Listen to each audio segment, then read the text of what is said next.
Bonjour à tous, bonjour à vous, merci d'être fidèles à cette émission Wake Up, on est très heureux d'être avec vous ce matin. Merci d'être des nôtres, pasteur Adoté, shalom. Shalom, shalom Aniel. Vous allez bien? Je vais bien. Bien réveillé ce matin. Par la grâce de Dieu. Gloire à Jésus-Christ. Amen, amen. Jean-Richard, bonjour. Bonjour Aniel et shalom à tous. Ça va bien? Très bien ce matin. Super. Félicitations, bonjour. Shalom Aniel et bonjour à tous. Monsieur Léo Zonga, shalom. Shalom Aniel. Vous allez bien? Hein? Bien, bien. Merci d'être avec nous ce matin. Jean-Richard, on dévoile ton programme dans Culture Actu. Le saviez-vous, on parlera de quoi? Dans Culture Actu, on parlera littérature. On va présenter un ouvrage pour tout le corps de Christ, mais singulièrement pour les enfants. Et puis, dans le saviez-vous, on va parler d'une organisation chrétienne qui s'évertue à aider la jeunesse qui a par moment perdu le repère. Surtout les jeunes qui ont dans perdu pas le longtemps repère. dans le saviez-vous. Et Paul Félicien a trouvé un sujet pour nous intéressant pour ce mercredi. C'est quoi le thème? C'est le mercredi aujourd'hui et dans le Trickbox, on a eu pour habitude de s'adresser ou de parler des enfants. Donc, on va parler d'une thématique assez intéressante. Comment faire pour intéresser les enfants à la lecture de la parole de Dieu? Waouh, intéresser les enfants à la lecture de la parole de Dieu, c'est pas Monsieur Léon Songa qui dira le contraire. Avec lui, nous parlerons de la réalité des parents face à l'adolescence. Alors, pourquoi parler d'un tel sujet, l'adolescence, la réalité des parents? Alors, très souvent, on voit nos ados dans la situation qu'ils vivent, mais on ne se met pas souvent aussi dans la peau des parents. Que vivent les parents dans cette situation? L'ado en crise, l'ado fait ceci, l'ado, mais que vit le parent? Donc, nous allons essayer de nous mettre dans la peau des parents, de voir les fausses croyances et de voir comment est-ce qu'on peut outiller ces parents à aider les jeunes à traverser cette saison eux-mêmes, à mieux vivre cette situation. Est-ce que les parents sont aussi en crise quand l'adolescence fait sa crise? Effectivement.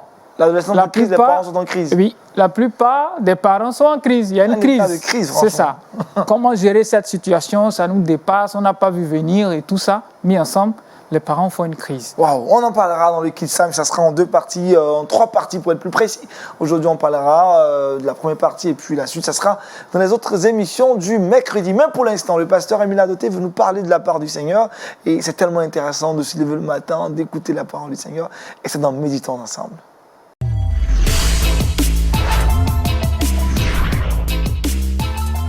Pouvoir donner, le thème que le pasteur aborde ce matin dans Méditons ensemble. Pasteur, allez-y. Merci beaucoup. Nous allons lire dans l'Évangile selon Saint Luc, chapitre 10, le verset 1 à 2. Après, nous allons reprendre avec le verset 17 jusqu'au verset 20. Il est écrit ce qui suit. Après cela, le Seigneur désigna encore 70 autres disciples et il les envoya 2 à 2 devant lui dans toutes les villes et dans tous les lieux où lui-même devait plutôt aller. Il leur dit, la moisson est grande, mais il y a peu d'ouvriers. Priez donc le maître de la moisson d'envoyer des ouvriers dans la moisson. Et le verset 17. Les 70 revinrent avec joie, disant, Seigneur, les démons même nous sont soumis en ton nom. Jésus leur dit, je voyais Satan tomber du ciel comme un éclair. Voici, je vous ai donné le pouvoir de marcher sur les serpents et les scorpions et sur toute la puissance de l'ennemi et rien ne pourra vous nuire. Cependant, ne vous réjouissez pas de ce que les esprits vous sont soumis, mais réjouissez-vous de ce que vos noms sont écrits dans les cieux. Amen. Amen. Que le Seigneur bénisse ces quelques lignes de sa parole dans nos cœurs au nom de Jésus-Christ. Le pouvoir donné. Jésus savait qu'il avait un temps à passer sur cette terre et il a su préparer la relève. Tout homme de Dieu qui ne prépare pas de relève fait échec à son ministère. La succession est une chose importante et on ne devrait pas aborder ce sujet avec légèreté. Et c'est le grand problème de nous les Africains. Et je prie Dieu de nous aider à mieux comprendre. C'est une loi biblique. Jésus savait que son temps était bref. Et il ne voulait pas partir de cette terre avec tant de miracles qu'il a eu à faire, tant de sacrifices, pour que les choses passent dans l'oubli. Il a voulu quand même mettre à la disposition de la génération montante la continuité de l'œuvre entamée. Et pour cette raison, il va choisir encore, en dehors des 12, 70 autres disciples. Et ces 70, il les a associés à son ministère d'éducation et de formation. Après quoi, il va passer à une évaluation, voir s'ils ont assimilé la leçon, voir s'ils ont bien compris, voir si derrière lui, de son absence, l'œuvre allait continuer à subsister. Donc, il cherche à leur faire un test en les envoyant 2 à 2 dans le village et dans tous les lieux où lui-même était appelé y aller. Il les a laissés partir. Et c'est pour la toute première fois qu'il a voulu les laisser aller tout seuls. Il a voulu qu'ils se débrouillent et qu'ils fassent de quoi ils ont reçu comme formation, de quoi ils étaient capables. Et puis, qu'est-ce qui va se passer? Une surprise. Pourquoi Jésus l'a fait? Parce que la population qui entourait Christ le qualifiait déjà de quelqu'un qui possédait une puissance de Belzéboul pour apaiser les petits démons. Alors Jésus-Christ utilisait le pouvoir de son Père pour chasser les démons, mais pour lui dire merci, la population disait c'est parce qu'il détenait la grande puissance démoniaque et celle-ci l'aidait à calmer les petits démons. Et Jésus a voulu leur faire comprendre que leurs propres enfants vont se mettre à la scène et vont leur démontrer de quoi le ciel est capable dans leur vie. Et il les avait envoyés sur le champ de bataille. Et le retour, ils ont fait un rapport brillant. Parce que ici, c'est sans Jésus. Ils étaient eux-mêmes sur le champ, 2 à 2. Les 70 reviennent au verset 17 avec joie. Cela suppose déjà que la mission a été florissante. Avec joie, disant, Seigneur, les démons même nous sont soumis en ton nom. Pourquoi on soumet les démons ici? Cela a un lien par rapport à ce que les gens chantaient concernant Jésus. Donc Jésus a voulu démontrer réellement que même le pouvoir de faire est descendu vers leurs propres enfants. Les démons nous sont soumis en ton nom. Et Jésus a dit, c'est tout ce que vous avez vu. Vous n'avez pas vu le chef des démons lui-même. Moi, de loin, je l'ai observé. De votre entrée dans le village, déjà, il avait tellement peur de vous et il est tombé du ciel comme l'éclair. Et vous n'avez pas vu ça, mais vous avez vu ces apprentis qui fuyaient de toutes parts, et qui criaient à grand bruit et qui sortaient des gens. Et Jésus a dit, ce que vous avez vu là, vous n'avez encore rien vu. Ça, c'est un flash. Maintenant, je vais certifier cela. Que ça ne serait pas occasionnellement seulement que vous allez toucher cela. Vous aurez à vivre cela tous les jours, à partir de maintenant, jusqu'au moment où je vais me séparer de vous. Ce pouvoir vous sera collé. Partout où vous passerez, vous serez craint, parce que le ciel est désormais avec vous. Au verset 19, il va dire, voici, je vous ai donné le pouvoir de marcher sur les serpents et sur les scorpions. Il n'a pas dit ici, je vais vous donner le pouvoir. Vous aurez le pouvoir. Je vous ai donné. C'est fait déjà. Vous l'avez. Vous l'avez avec vous. Utilisez ce pouvoir. Pour faire quoi? Marcher sur les serpents. Le Belzéboul, le Léviathan, le gros serpent, l'ancien serpent, Satan. Marchez sur lui. Car le pouvoir vous est désormais octroyé. J'aimerais que les chrétiens sachent qu'ils détiennent un pouvoir.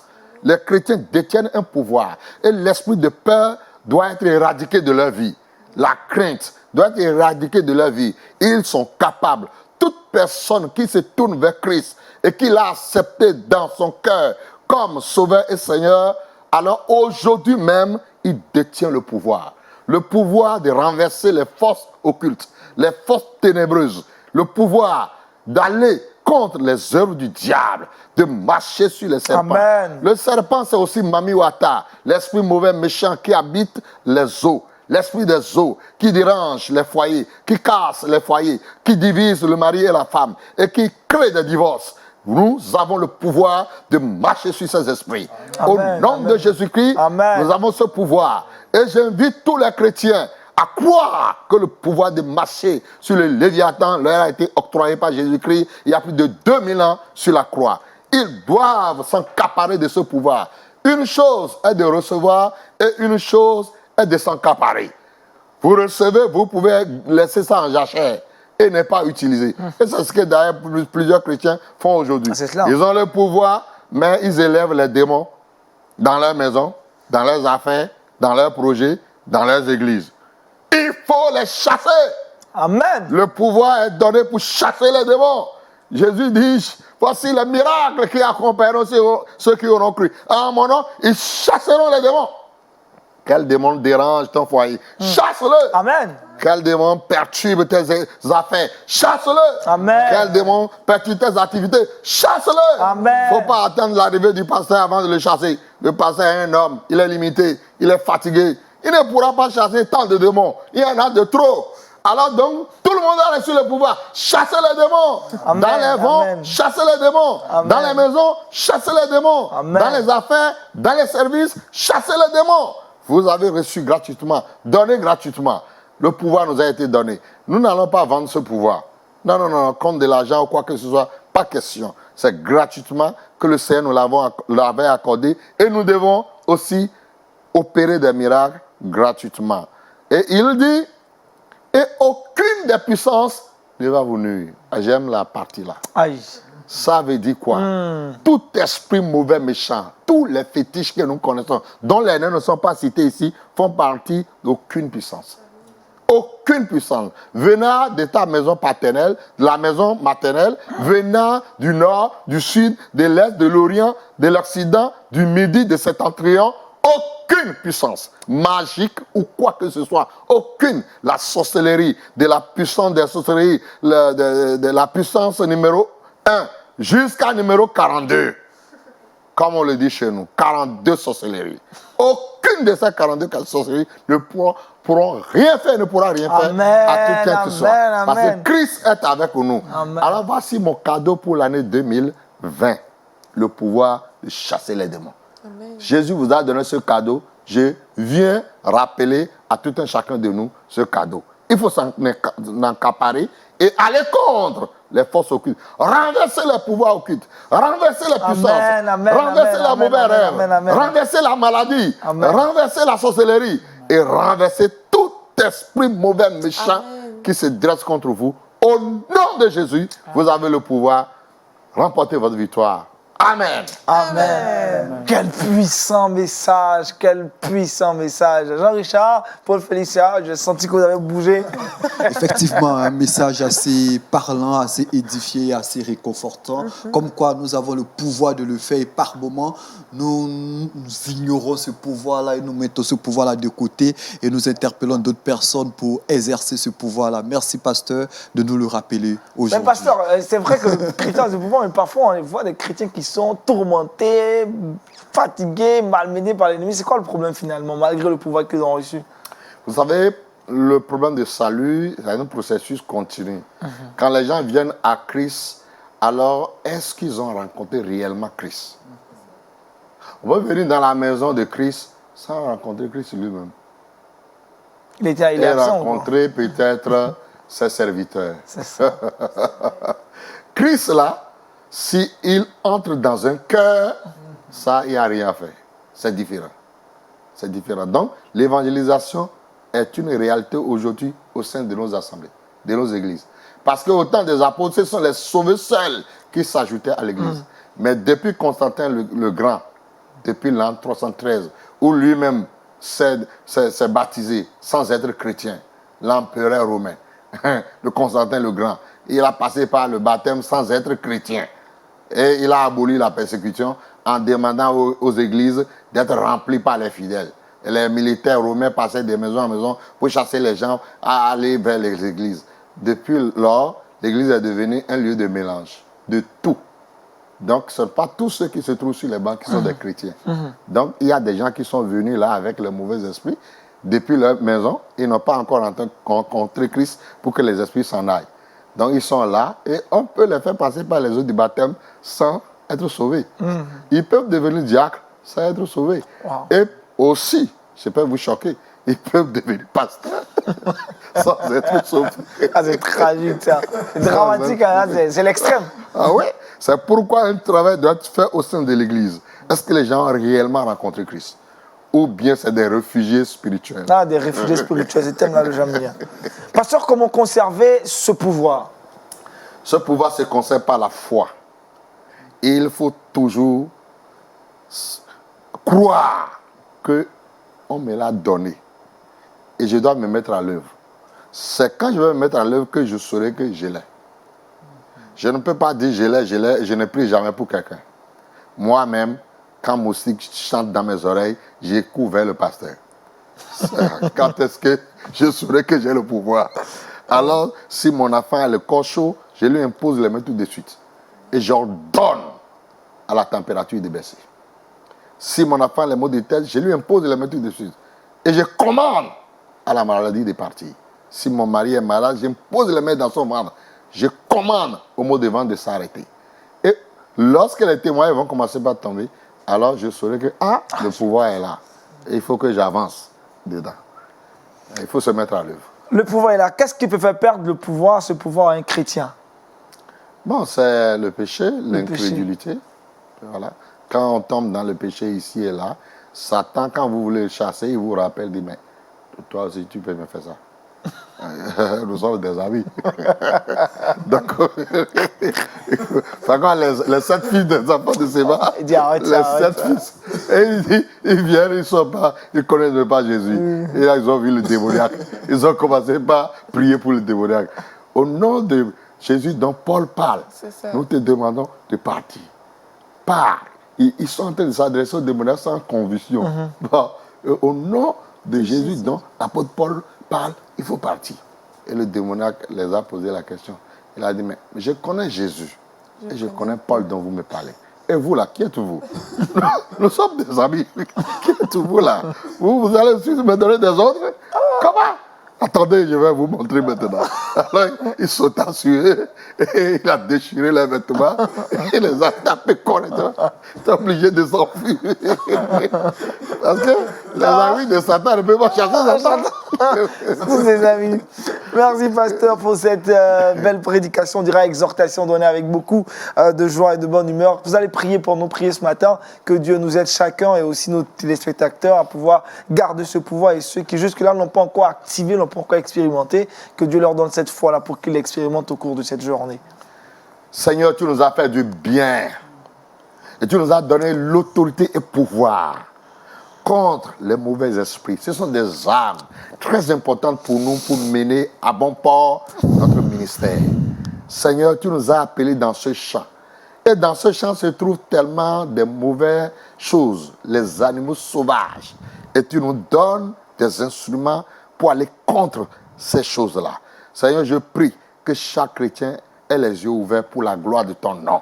Que chaque chrétienne puisse marcher contre les mauvais esprits et les combattre jusqu'au sang.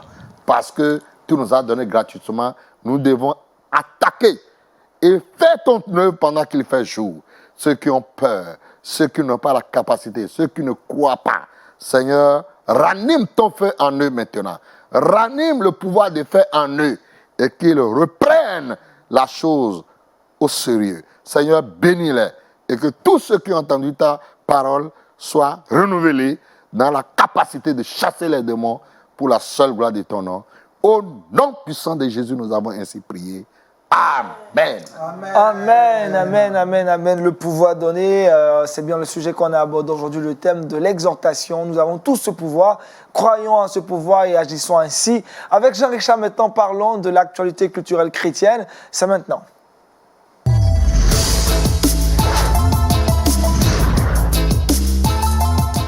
Littérature chrétienne pour enfants, Jean-Richard, c'est de ça qu'il s'agit? Effectivement, merci Aniel. Aujourd'hui, on a décidé de parler une fois de plus de littérature. On le dit, on le rappelle, on le martèle, on insiste. Aujourd'hui, très peu de personnes lisent et les enfants sont des copistes. Lorsque les parents ne lisent pas de façon inexorable, les enfants ne lisent également pas. Nous insistons, nous invitons le corps de Christ à la lecture, nous invitons les parents à la lecture. Et aujourd'hui, on veut proposer, pourquoi pas, un ouvrage à tout le corps de Christ et singulièrement aux enfants pour les inciter à la lecture. Il faut rappeler que la lecture a énormément de bienfaits, des bienfaits insoupçonnés. Sachez tout simplement que la lecture stimule le cerveau. Et là, je parle sous le couvert de Paul Félicia. J'ai recueilli quelques astuces qu'elle a données ça et là. Ça stimule le cerveau, ça réduit les risques de maladie. La lecture rend empathique. La lecture permet de mieux comprendre les choses. La lecture réduit le stress, la lecture aide à mieux dormir, la lecture contribue au développement du vocabulaire et puis la lecture est un éveil de l'âme et du cœur. Et c'est cet aspect-là qui nous intéresse surtout. On a au quotidien notre lecteur de la Bible, on a par moments notre paix quotidien, on s'évertue à communiquer avec le Seigneur au travers de ses ouvrages, mais par moments nous ignorons nos enfants. Et pourtant, il existe des ouvrages. Certaines personnes se sont basées sur leur expérience personnelle pour sortir des ouvrages. Question d'aider le corps de Christ et question d'aider les enfants à communier avec le Seigneur Jésus-Christ. Il y a deux personnalités, et non des moindres, Agnès et Salem. C'est un couple qui a sillonné le monde, qui a pour objectif véritablement à gagner l'âme des enfants pour le royaume. C'est un couple qui a une riche expérience dans l'évangélisation des enfants. Et bien, ce couple a décidé de sortir un ouvrage. Et le titre de l'ouvrage, c'est 365 petits moments avec Dieu. 365 petits moments avec Dieu. C'est un ouvrage de 384 pages. C'est un ouvrage qui permet une réflexion chaque jour de l'année avec votre enfant. Et c'est un ouvrage assez pratique, assez simple, qui permet à l'enfant également de communier pratiquement seul avec le Seigneur Jésus-Christ. Il y a des sujets de discussion dans l'ouvrage qui permet notamment aux parents d'échanger sur des sujets assez délicats avec son enfant. Il y a des moments de prière, il y a des versets assez simples dans un langage assez courant pour permettre non seulement aux jeunes garçons, aux jeunes filles de connaître assez facilement le message du Seigneur Jésus-Christ. C'est un ouvrage assez puissant qui est sorti il y a de cela quelques années, mais qui est un véritable best-seller. C'est un ouvrage qui traverse le temps, qui traverse les générations. Agnès et Salem ont expérimenté l'ouvrage avec leurs propres enfants avant de le mettre sur le marché aujourd'hui. C'est un ouvrage que moi je tenais à présenter à toutes ces personnes qui nous regardent aujourd'hui. C'est un ouvrage qu'on retrouve dans toutes les bonnes librairies parce qu'elle a été éditée par plusieurs maisons d'édition et je vous recommande l'ouvrage. Il coûte autour de 15 000 francs CFA. Je rappelle le titre et vous le voyez, 365 petits moments avec Dieu. C'est vrai qu'il existe 365 histoires de la Bible qui est également un best-seller, mais je vous recommande celui-là également, 365 petits moments avec Dieu, qui, je le rappelle, a été écrit par Agnès et Salem, un couple qui s'évertue à sillonner le monde pour gagner des âmes à Jésus-Christ. Merci pour cette belle proposition. Léon Swanga, c'est toujours bon de proposer des ouvrages aux enfants, de les emmener même à lire. Oui, c'est important pour les enfants. Quelqu'un a dit, ne craignez pas la précocité, craignez plutôt l'indifférence. C'est quand ils sont tout jeunes qu'il faut les inculquer ces valeurs-là. Ce n'est pas quand ils seront grands qu'on va insister qu'ils lisent parce qu'ils n'aiment pas la lecture. Et donc, l'exemple de ce couple-là est assez super. On encourage chaque parent, déjà au bas âge, à pouvoir lire la Bible avec leurs enfants. Même déjà dans le sein maternel. Vous pouvez lire la Bible avec votre enfant. Et parler de sein maternel, ça a été l'expérience du pasteur Andoté. Hein. Il est en affaire avec son épouse. En tout cas, je crois que c'est la bonne expérience. Ce qui est sûr, ce n'est pas facultatif. Si madame est en état, elle doit aller venir à la dévotion matinale. Elle ne peut pas venir en déposant le fœtus. Elle vient avec le fœtus.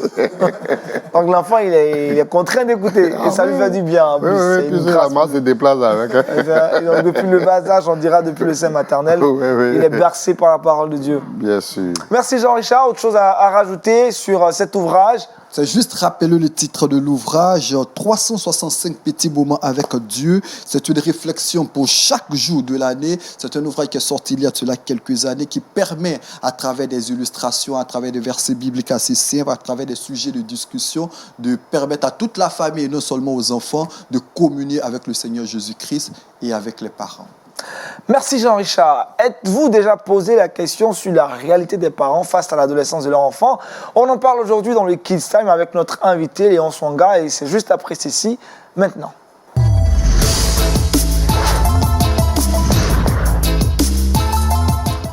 L'adolescence, la réalité des parents, partie 1. On aborde cette thématique avec Léon Swanga, missionnaire à Jeunesse en Mission. Alors dites-nous pourquoi un tel sujet et qu'est-ce qu'on doit savoir effectivement sur l'état des parents pendant l'adolescence de leurs enfants? Alors, merci bien Aniel. D'abord, ce sujet, c'est un encouragement aux parents. Très souvent, quand les ados dévient et qu'il y a des situations difficiles, même dans les familles chrétiennes, on a beaucoup de cas où des jeunes dévient carrément, abandonnent la foi. On a tendance à montrer du doigt le parent, c'est parce qu'il a mal fait, c'est parce qu'il n'a pas fait ceci. Le parent même rentre dans une situation de culpabilité. Mais est-ce que je n'ai pas assez prié, Seigneur, j'ai manqué de quoi, qu'est-ce qui m'a manqué et tout ça, je n'ai pas été assez présent. Donc, on se met dans la peau des parents d'abord pour voir ce qu'ils vivent. En réalité, on va faire aussi ressortir les fausses croyances qui font que les parents aussi font des erreurs. Et puis, dans la troisième partie, sinon dans la troisième émission, nous verrons comment donner des ressources, encourager les parents à pouvoir prendre les choses en main avec la grâce de Dieu pour accompagner les jeunes. On y va, on part pour la première partie. Alors, j'aimerais bien commencer avec cette citation de Sam Levinson. C'est un comédien américain qui dit « Quand j'étais petit, je faisais ce que mon père voulait. Maintenant, il faut que je fasse ce que mon fils veut. Mon problème, c'est de savoir quand je pourrai enfin faire ce que je veux. » C'est la réalité de tout parent. Le pasteur est là et ceux qui ont des enfants le savent bien. Quand ils sont petits, on a leurs petits soins. On a leurs petits soins et après on grandit. Nous-mêmes, on se marie. On a aux petits soins de nos enfants. À un moment donné, on se demande, mais attends, moi-même, qui pense à moi? Qui pense aux parents? Qui regarde aux situations qu'ils vivent? Qui pense à leur réalité, leurs défis de tous les jours dans l'encadrement de leurs enfants? Quand c'est pas bon, on dit « Oh, on a de mauvais parents ». Et pourtant, ces parents vivent quelque chose. Et donc, cette citation du comédien américain peut nous aider à bien introduire cette situation. Je me suis posé la question, pourquoi aujourd'hui, il est de plus en plus difficile de donner une bonne éducation à nos enfants? Les contacts avec les parents, les échanges avec les parents s'attrapent la tête, mais on a fait ceci, on a fait cela, mais ça ne marche pas. Mais est-ce que c'est moins difficile? C'était moins difficile il y a quelques années, au temps de nos parents que maintenant. On se pose la question. Chaque génération a ses réalités. L'ennemi sait que ses jours sont comptés. Et l'ennemi sait la valeur des enfants pour Dieu. Et l'ennemi s'attaque aux enfants. Il sait que ces temps sont comptés. Il sait que les enfants sont faits pour être la future génération qui va conduire le royaume. Et donc, il faut qu'il les brise déjà tout jeune. C'est pour ça qu'aujourd'hui, on a plus de fausses couches, malgré l'évolution de la science. Sinon, comment comprendre avec toute cette évolution, ces grandes études, ces grands médecins? Et puis, on a ces fausses couches, on a ces maladies liées aux grossesses et tout ça. Ma grand-mère, il y a 30 ans, 40 ans, n'a pas fait de... Comment on appelle? Elle n'est pas là à l'hôpital peut-être une fois. Elle n'a pas eu de suivi de grossesse. Mais on est là. On est né, nos parents sont nés. Mais pourquoi aujourd'hui, avec tout ce suivi, on a des défis? L'ennemi sent une menace. Et la menace qu'il sent fait peser sur nos enfants. C'est pour ça qu'aujourd'hui, il est de plus en plus difficile. Il met des choses, par exemple, comme la perte du contrôle de la religion sur les institutions et les individus. Qu'est-ce que j'essaie de dire? Quand je parle de religion, je veux faire référence à l'Église. La place de l'Église dans la nation pour communiquer des valeurs et les principes du royaume. C'est à l'Église, nous, qui sommes lumière et celle de la terre, qui devons influencer les décisions. Mais où sommes-nous? Parfois, on est en position de retrait. Parfois, on se plaint, on murmure, on vient faire les constats après dégâts. Nous devons prendre position. Il y a aussi l'ouverture des mœurs. Aujourd'hui, les lois sur la sexualité, on voit les parents qui se plaignent et tout ça. Il y a cette menace de l'homosexualité dans nos écoles parce qu'on est dans un monde de libéralité, un monde d'ouverture, un monde où on peut faire ce qu'on veut. De plus en plus, on parle de liberté, mais c'est du libertinage. Donc, il y a cette menace. Quand les parents sont à la maison, qu'est-ce qu'on est en train d'enseigner à mes enfants? C'est pour ça que moi, j'encourage les parents, intéressez-vous au programme scolaire. Prenez les manuels de vos enfants, lisez leurs leçons d'histoire et géographie, de philosophie, voyez ce qui leur est communiqué et ça vous aide à pouvoir leur apporter quelque chose. Il y a aussi les cultures. L'Europe, l'Occident. Aujourd'hui, il n'y a plus de base. On ne reconnaît même plus un Africain d'un Européen. Souvent, on est plus Européens que même les Africains. On partage des cultures. Il y a de bonnes choses à prendre, mais il y a aussi beaucoup de dangers. Quand on ramasse tout, ça devient de plus en plus difficile. Donc, voici quelques éléments qui font qu'aujourd'hui, les parents ont plus de défis à pouvoir communiquer de bonnes valeurs, comme on appelle, à leurs enfants. Même quand c'est communiqué dehors, l'environnement, l'école, les amis, tout autour, l'Internet, la télévision, et tout ça, ce sont des menaces qui n'existaient pas il y a quelques années en arrière. Il y a 10 ans, il n'y avait pas WhatsApp. Aujourd'hui, il y a le WhatsApp. Aujourd'hui, ton enfant peut être à la maison, couché dans la chambre, il ne saute pas la clôture comme en son temps. On sautait la clôture. Aniel, tu te souviens? Ah, je me souviens. Je me souviens. Merci de te confesser.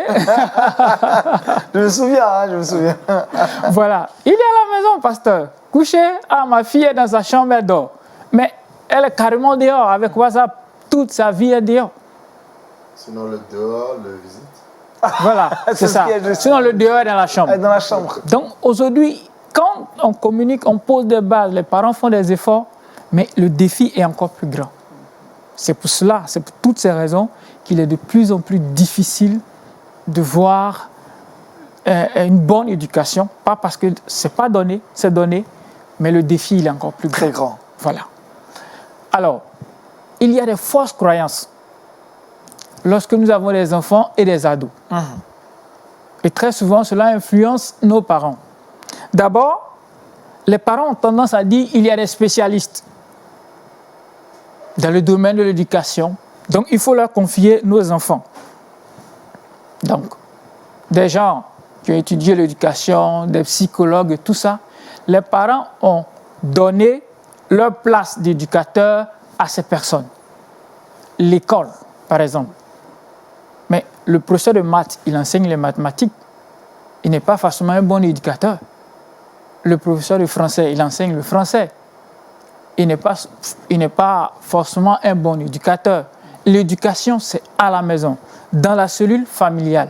Donc, il faut que les parents se réapproprient l'éducation de leurs enfants dans le cercle familial. Parce que c'est le cadre idéal, le cadre que Dieu a placé. Et on ne peut pas remplacer ce cadre. Ce n'est pas possible. Si les familles ne sont plus au cœur de l'éducation, il va être de plus en plus difficile de gagner nos générations. Il ne faut pas faire vivre des frustrations à nos enfants. Non, c'est un enfant, il ne faut pas le frustrer, il ne faut pas le blesser, parce que ça va le rendre malheureux et tout ça. Ça, c'est une fausse croyance. L'enfant doit apprendre non, à un moment donné. Voici ce que tu dois faire, voici des limites, voici ce que tu peux faire. Des règles claires doivent être posées au niveau de l'éducation. Mais si l'enfant est livré à lui-même, il fait ce qu'il veut. On parle du phénomène des enfants rois. Il fait ce qu'il veut. Personne pour l'interpeller. Donc, on ne peut pas dire, laissons à l'enfant faire ce qu'il veut, et quand il sera grand, il aura la possibilité de décider. Si je frustre mon enfant, il va m'en vouloir. J'ai rencontré... Non, si je lui dis non, il crie, non, calme-toi, bébé, chouchou et tout ça. Triste, oui, oh non, c'est comme ça il est. Non, s'il est comme ça aujourd'hui, au bas âge, mais demain, ce sera terrible. On a notre responsable, Gisèle, qui est passé à cette émission, qui aime dire cette phrase, petit enfant, petite bataille. Grand enfant, grande bataille. C'est lorsqu'ils sont petits qu'il faut mener les batailles, poser des bases assez claires. Et quand ils seront grands, il y aura toujours des batailles. Mais si les petites batailles ont été gagnées, les batailles qui viendront, nous sommes plus outillés, il y aura moins d'efforts à fournir. On ne va pas faire sortir toute l'artillerie, toute la poudrière ne va pas sortir. Avec quelques policiers, la situation est gérée. Voilà, juste une image comme ça. Voilà. Une autre fausse croyance, donnez à votre enfant ce que vous n'avez pas reçu. Et ça, c'est l'erreur parfois des jeunes couples chrétiens. On a eu une enfance difficile. On a vécu dans la galère. Par la grâce de Dieu, on a eu un bon boulot. Papa a un bon boulot, maman a un bon boulot. Il y a des choses, j'ai manqué, je n'ai pas eu ce temps à tel âge, je n'ai pas eu ceci, je n'ai pas eu cela. C'est naturel de pouvoir faire vivre, faire bénéficier à notre enfant ce que nous, on n'a pas eu. Si j'ai les moyens aujourd'hui, est-ce que ça pose problème si je mets mes enfants dans ces conditions? Le piège est que parce que je n'ai pas eu, j'ai tendance à tout donner. Et c'est l'erreur de beaucoup de jeunes couples chrétiens aujourd'hui qui ont une situation financière assez aisée, de donner tout. De lui donner tout, fais ce que tu veux, tu as ceci, tu as cela, on le gave de cadeaux. Il n'apprend pas à gérer, il n'apprend pas à savoir qu'on ne peut pas avoir tout de suite. Et maintenant, tout ce qu'il veut, il est à la maison, je veux du lait, on va le chercher, le frigo est garni, c'est signe de bénédiction et d'abondance. Est-ce que le Seigneur compte? Non. Mais si nous mettons nos enfants pour leur faire comprendre que la vie, c'est comme ça, on a tout et tout de suite, il y a un danger. Ça aussi, c'est une fausse croyance. Dieu m'a béni, je mets cela au service de mes enfants, mais attention à ne pas en abuser. Donner la discipline entraîne nécessairement des conflits. Donc, certains parents, pourquoi je vais le discipliner? Si je le tape, si je crie sur lui, ça va envoyer des conflits. Et moi, je ne veux pas être en conflit avec mes enfants. Mais les conflits, dans la vie de tous les jours, ont leur place. Quelqu'un dit, j'aime les conflits. Pourquoi? Parce que les conflits permettent de faire ressortir des choses cachées. Si nous sommes en relation, quel que soit le type de relation, et qu'il n'y a jamais de conflit, c'est qu'il y a quelqu'un parmi nous, ou bien tous les deux, on est faux. C'est clair. Si vous êtes en relation et tout va bien, pour toutes les situations, vous souriez. Voilà, ça va, ok, c'est bon, c'est cool. Et à l'intérieur, ça ne va pas. C'est qu'on est faux. Ce n'est pas une bonne relation. Les frustrations, les conflits doivent venir pour faire ressortir notre caractère, pour voir ce qui est en nous et comment est-ce qu'on peut travailler à le corriger et améliorer. Si on ne l'a pas appris à nos enfants à gérer ces conflits et ces frustrations, il travaille, il est dans une entreprise et son patron le frustre. Qu'est-ce qu'il fait? Il bat le patron. Soit il bat le patron, il trouve qu'on ne l'aime pas, il trouve qu'il est toujours, c'est lui, parce qu'on ne lui a pas appris à gérer. Oh, la vraie vie, c'est dehors. La vraie vie, c'est en entreprise. Les contraintes et les frustrations restreignent la créativité de l'enfant. Certains parents le disent, si je fais ça, il ne sera pas créatif, si je le limite et tout ça. Non. Quand l'enfant est en train de faire un jeu, tu le regardes, j'ai des enfants en bas âge, tant qu'il ne se met pas en danger, je le laisse. Parce qu'il développe tous ses sens, sa créativité, tout ce qu'il touche. Mais à partir du moment où il se met en danger, je me dois en tant que parent de pouvoir intervenir. Donc, c'est vrai que je pose des limites, mais en même temps, l'enfant a besoin d'espace aussi. Plus tard, il comprendra, il se comportera bien. Il n'y a pas de plus tard. Plus tard, c'est fini. Il y a déjà il y a déjà les conséquences, il est déjà ancré et on ne peut plus rien faire. De 0 à 7 ans, c'est là que toute la personnalité se construit. c'est là qu'il faut investir. Les valeurs, tout ça doit être enseigné là. Les fenêtres d'apprentissage, c'est entre 0 et 3 ans. Donc, c'est déjà au bas âge qu'il faut pouvoir s'aimer et inculquer toutes ces valeurs. Si nous ratons cette période, ça va être de plus en plus difficile. Et parfois, c'est la situation des parents. Quand ils sont petits, bon, on passe, pré-ado, ado, et puis tout nous explose au visage. Parce qu'il y a certaines choses qu'on n'a pas pu gérer un peu plus tôt. Et l'enfant a tendance à nous rendre tout ça. Et c'est assez difficile. Donc, c'est l'ensemble de toutes ces fausses croyances que les parents ont. On pourra en citer d'autres, dont on ne fait pas attention. Ce n'est pas forcément exprès, dont on ne fait pas attention, qui font que plus tard, on est surpris quand notre enfant est adolescent et qu'il a une réaction. Wow. On est surpris quand un adolescent chrétien qui a fait toute l'école de dimanche dit que moi, je pense qu'on descend les singes. On est surpris qu'à un moment donné, l'ado remette en cause sa foi. Mais il y a une saison pour faire ce travail. C'est sûr que dans l'adolescence, il aura des réactions. Mais si quelque chose est fait un peu plus tôt, il y a beaucoup de choses que nous pouvons rattraper. Donc, juste rappeler ces fausses croyances, prier, le pasteur l'a dit, nous avons le pouvoir de les briser, briser aussi ces fausses croyances et nous aider à pouvoir embrasser totalement l'éducation de nos enfants. J'aime bien cette conclusion. Nous avons aussi ce pouvoir de briser. Donc, beaucoup de fausses croyances finalement au niveau donc, de l'éducation des enfants, surtout des ados, et au niveau de la réalité des parents. C'est juste la première partie. Restez avec nous la semaine prochaine. Dans cette même émission, dans le Kiss Time, on reviendra sur la deuxième partie. On va avancer. De très belles choses sont dites par Swanga Léon. En tout cas, merci. Pasteur, des choses à ajouter à propos? Au fait, ce qu'il a touché concernant les parents, c'est très important. Il faut que les parents cessent de se culpabiliser. Parce que nous sommes dans un environnement qui est tout à fait différent de l'environnement d'hier. Donc, faisons consciencieusement notre devoir en tant que parents. Et le reste, prions surtout que le Saint-Esprit convainc nos enfants et les accompagne dans l'éducation. Amen. Merci encore, pasteur.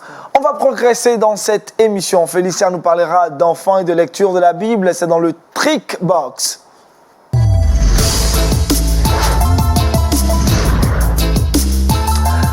Dans le Trick Box, quelques astuces pour permettre d'emmener les enfants à lire la Bible. Félicia, combien d'astuces aujourd'hui? Exactement. Avant de citer les astuces, il faudrait dire qu'il y a une parole de sagesse qui dit qu'il faut instruire l'enfant selon la voie qu'il doit suivre et quand il sera grand, il ne s'en détournera pas. Et quel est le moyen le plus excellent de pouvoir instruire cet enfant, voilà, sur la voie qu'il doit suivre? C'est en lisant et en découvrant ce livre, voilà, où cette parole de sagesse a été écrite. Il s'agit de la Bible. Donc, les parents doivent enseigner et inculquer la valeur de la parole de Dieu à leurs enfants. Mais comment faire lorsque l'enfant il est tout petit et il n'est pas forcément intéressé à la lecture? La première des choses à faire, c'est de s'intéresser soi-même en tant que parent à la lecture de la parole de Dieu. On l'a dit ici maintes et maintes fois, les enfants sont des grands copistes. Ils passent leur temps à copier ce que vous faites. Des imitateurs, voilà. Donc si vous ne lisez pas votre parole, si vous ne lisez pas votre Bible, pardon, eux aussi, ils auront tendance à ne jamais la toucher, tout simplement. La deuxième chose que vous pouvez faire aussi pour stimuler leur envie et leur intérêt pour la lecture de la Bible, c'est de développer leur imaginaire, c'est-à-dire qu'est-ce qu'on peut faire en tant que parents? On peut les stimuler en racontant les histoires de la parole avec nos propres mots. Ce qu'on peut faire, par exemple, prendre l'histoire de Jésus qui a dit « Laissez venir à moi les petits enfants, car le royaume des cieux est à eux ». Et leur raconter les circonstances dans lesquelles ça s'est passé et je vous assure que ça va développer la créativité, l'imagination de l'enfant qui après pourra s'intéresser à l'histoire et pourra peut-être vérifier dans la parole de Dieu comment est-ce que ça a été écrit. Et la troisième des choses, c'est de développer les cas pratiques. À chaque fois, nos enfants sont soumis à des challenges au quotidien et lorsqu'ils viennent avec certains questionnements, certaines thématiques, on peut trouver des solutions au travers de la parole. Donc, à chaque fois qu'un enfant vient vers son parent ou vers son père ou sa mère, il peut lui soumettre un cas pratique et l'enfant ou le parent, trouvera la solution au travers de la parole de Dieu. Donc, c'est quelques petites astuces que j'ai partagées aujourd'hui pour intéresser justement nos enfants à la lecture de la Bible. Merci Félicia pour ces astuces à intéresser les enfants à la lecture de la parole de Dieu. Avec Jean-Richard, nous allons terminer cette émission dans le Saviez-vous. Nous parlerons d'une ONG pour la jeunesse et c'est dans le Saviez-vous.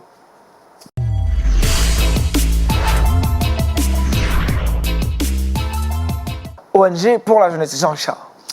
Merci Aniel. Aujourd'hui, j'ai décidé de vous parler d'une ONG, Teen Challenges. Vous connaissez Teen Challenges? Si, on connaît. Eh bien, Teen Challenges est une ONG, en français on dit Défi Jeunesse, ONG humanitaire internationale à vocation chrétienne évangélique, dont le siège est du côté des États-Unis, plus précisément dans l'État de Géorgie. Et cette ONG a pour objectif principal d'aider les jeunes à sortir non seulement de la dépendance à l'alcool, à la drogue, au crime et à la prostitution.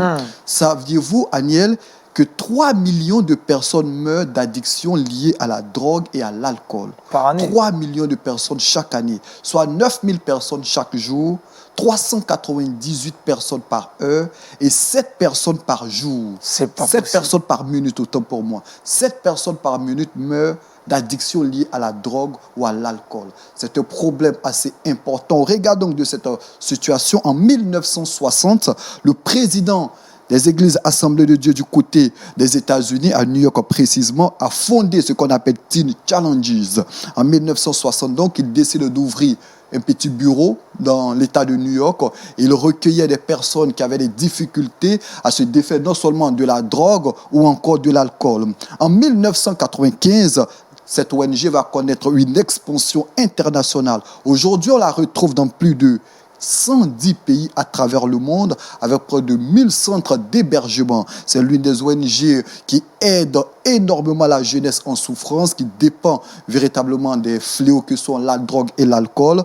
Les programmes durent généralement avec cette ONG 12 mois. Généralement, cette ONG recueille ces différents jeunes qui connaissent des difficultés. Ils sont logés, ils sont nourris, ils sont suivis médicalement. Et à côté de cela, on inculque la parole du Seigneur à ces différents jeunes-là. Et puis une étude est sortie il y a cela quelques semaines. Au regard de ce que cette ONG fait, 74% des jeunes réussissent à sortir un tant soit peu de l'alcoolisme ou encore de la drogue. C'est quelque chose qu'il faut saluer. 77% des jeunes, après leur passage à Défi Jeunesse, réussissent à s'intégrer dans la société, ils réussissent à avoir un emploi et près de 80% des jeunes estiment que leur expérience passée à Teen Challenges leur a permis d'être des personnalités dans cette société. Donc il faut saluer ce type d'ONG qui s'évertue à travers le monde à aider cette jeunesse qui en pète par moments de repère. Et nous on tenait à présenter cette ONG. Si vous nous suivez, que vous êtes un jeune, vous traversez par moments des moments assez difficiles, des moments liés à la drogue, à l'alcool, vous pouvez chercher cette ONG, vous pouvez chercher des pasteurs qui vont prier pour vous, mais cherchez également ce type d'ONG qui pourra vous aider à sortir de cette dépendance. Pasteur, c'est plus ou moins la responsabilité sociale de l'Église de venir en aide à ces jeunes qui sont parfois livrés et addicts, on dira, à la drogue, à l'alcool. Oui, ça c'est la vérité. Je crois que l'Église doit se retrouver dans sa deuxième mission, qui est le social. Donc l'Église a deux missions. Il a une mission spirituelle, la prise en charge spirituelle des hommes et des femmes, c'est-à-dire leur salut. Et en plus, le côté social, comment séparer les hommes de ces mauvais comportements et leur accorder le nécessaire. Je crois que c'est une très bonne ONG. Nous en avons au Bénin, Teen Challenge. C'est dirigé même par un pasteur Assemblée de Dieu. Ah, gloire à Dieu. Et je crois que vraiment, ils font des merveilles. Ils vont même dans les prisons apporter vraiment du soutien là-bas. Il faut la soutenir en prière, mais aussi faire des dons, tout ça, Jean-Richard. Effectivement, ce qu'il faut retenir tout simplement, c'est que Teen Challenges poursuit sa mission à travers le monde. L'expansion se poursuit. Aujourd'hui, ils sont présents dans plus de 110 pays à travers le monde, en Afrique, en Asie, au Moyen-Orient, en Amérique. Et il s'évertue à aider tous ces jeunes-là qui connaissent des difficultés. Appelle donc à la prière pour cette institution qui véritablement apporte des bénédictions dans le corps de Christ. Merci, Jean-Richard. Paul Félicia, le verset vous seul. Luc chapitre 10, verset 19. Voici, je vous ai donné le pouvoir de marcher sur les serpents et les scorpions et sur toute la puissance de l'ennemi et rien ne pourra vous nuire. Et la partie que le pasteur affectionne le plus, et rien ne pourra vous nuire. C'est une vérité dont vous devrez vous approprier tout le long de cette journée. Rien ne pourra vous nuire. Merci pasteur Émile Adoté, ce fut un plaisir de vous avoir sur notre plateau, plaisir partagé avec le frère Léon Swanga. Merci en tout cas, on sera là le mercredi prochain pour la suite de cette thématique, l'adolescence et la réalité des parents. Que dire? Merci à Jean-Richard et aussi à Paul Félicie, à toute l'équipe de réalisation de Wake Up. Ce fut un plaisir pour nous de partager ces instants avec vous. Cette émission est arrivée sur notre site internet 3 fois www.lumieredumonde.tv, sur notre page YouTube. Et puis ne manquez pas de continuer de vous abonner nombreux sur nos différentes pages de réseaux sociaux, Facebook, Twitter et Instagram. Rendez-vous est prêt avec vous vendredi. Demain, vous serez avec Daniel Kragui. D'ici là, portez-vous bien. Shalom chez vous.